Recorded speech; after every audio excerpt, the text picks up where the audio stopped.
अब्दुल सत्तारांना जी 12 ऑगस्टला छत्रपती संभाजीनगरला विभागीय मराठवाडा बैठक घेतली होती, अब्दुल सत्तारला कोणा कलटीच्या मुळे त्यांचं का बैठक घ्यायची त्यांचे का?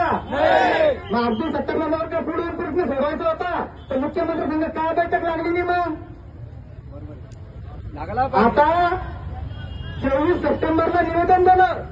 अब्दुल सत्तारला प्रत्येक व्हिडिओतून 3 वेळा सांगतो प्रत्येक गावाचं की अब्दुल सत्तार तुम्ही कार्याला हजर राहा, आमच्या भावना ऐका, आमच्या कष्टकऱ्याच्या शेतकऱ्याच्या आदिवासींच्या जन्मत राहणाऱ्यांच्या भावना तुम्ही कार्यालयावर थांबून ऐका.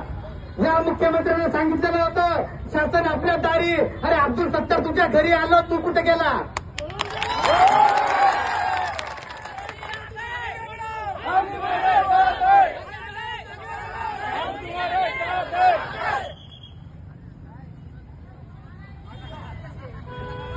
आपला जो जात वाटचा प्रश्न आहे, आपला पंजाबाकडे जात वाटत आहे, त्याच्या मुलाकडे आहे. त्याला जर का परत 2 नातवंड असेल तर त्याला ही जात विरोधता करायला कोर्टात जावं लागतं. मग पंजाबा सांगू शकत नाही माझा नातवंड कोण आहे, पंजाबा सांगू शकत नाही माझा मुलगा कोण आहे. मग काय या भारत अवनतीचा राजकारणी सांगणार आहे का कोण आहे म्हणून?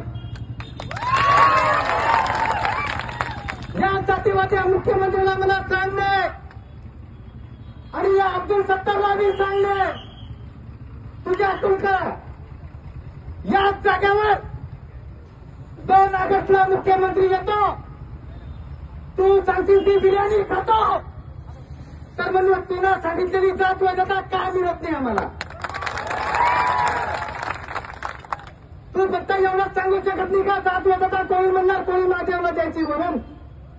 या मुख्यमंत्र्याला सांगतोय जातीवादाला, या उपमुख्यमंत्री देवेंद्र फडणवीसला मी सांगतोय, अरे बाबांनो जात वैधता नका देऊ, पण आमच्या समस्याचं ऐकून घ्या, आमच्या अडी अडचणीचं ऐकून घ्या पहिल्या. अरे आम्ही आमच्या बाबाला बाप म्हणू शकत नाही, आमच्या मायला माय म्हणू शकत नाही.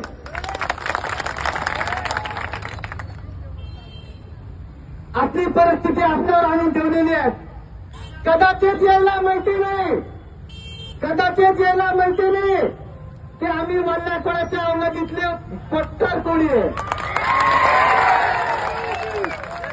या वल्लाकोळांनी 7 राबल्या भरत एक माणूस मारून एक खरा टाकलेला आहे. त्या अवलादीतले वल्लाकोळ्याच्या अवलदी आम्ही. आमच्या क्रांतिकारक राघोजी भांगरे या देशाला स्वातंत्र्य देण्यासाठी त्या इंग्रजांना सळकापळ करून अतिक्रांतिकारक राघोजी भांगरेंना फळो केलं. त्या माधव कोळ्याच्या अवलदी आम्ही.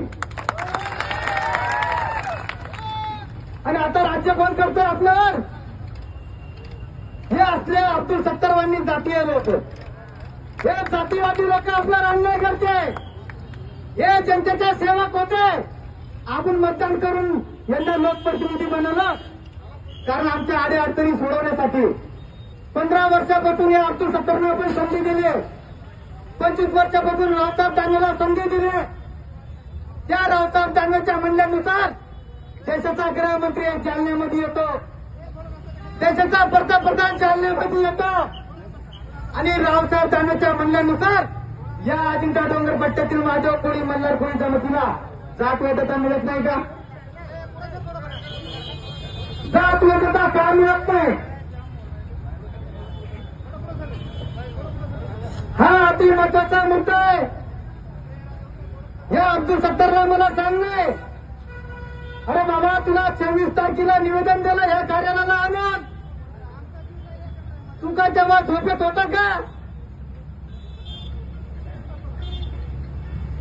त्याला माहित नाही का निवेदन आलेलं म्हणून कोणी म्हणणार कोणी महादेवचं? या मंत्री अब्दुल सत्तारला प्रत्येक व्हिडिओमधून सांगतोय, प्रत्येक गावागावातून सांगतोय, अब्दुल सत्तार साहेब तुम्ही फक्त कार्यालयाला हजर राहा, फक्त आमच्या समस्या ऐकून घ्या, आम्हाला न्याय नाही दिला तरी चालेल.